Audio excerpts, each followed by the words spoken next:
Saben ustedes que en Extremadura las familias que están pasando por dificultades económicas están exentas durante 2 años de pagar el alquiler de las viviendas de promoción pública. La medida era una medida excepcional y temporal.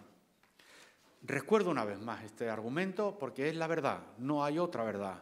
En Extremadura, a quien no ha podido pagar una vivienda social, se le ha exonerado y se le ha aplazado el pago por 2 años. Nadie, lo digo alto, nadie que no haya podido pagar su vivienda social ha sido desahuciado. Se desahuciaba a quien nunca pagaba la vivienda social. Hacía 15 años, 20 años, o había una conducta asocial que iba contra las normas precisamente del resto de vecinos que viven en una comunidad donde las viviendas son sociales. 2 años hemos dado aplazamiento a quien no podía pagar porque había empeorado su fortuna. Esas personas, esos nobles extremeños, familias humildes, que han venido pagando su vivienda social y que como consecuencia de la crisis no podía pagar y se le aplazaron 2 años.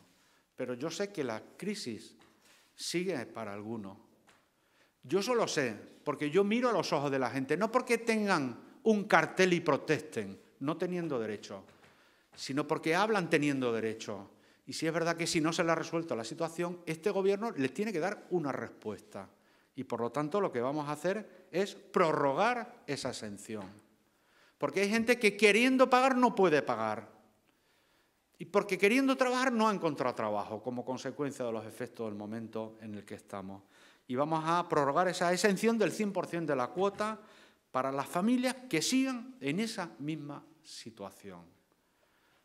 Que son familias, insisto, honestas de Extremadura, que cumplen con sus obligaciones con el vecindario, que han cumplido con sus cuotas y cuando no han podido cumplir es porque han empeorado como consecuencia de la crisis. Y esa gente a mí, como presidente, a esas las miro a los ojos y me merecen todo el respeto. Y yo no quedo a nadie tirado que le haga falta.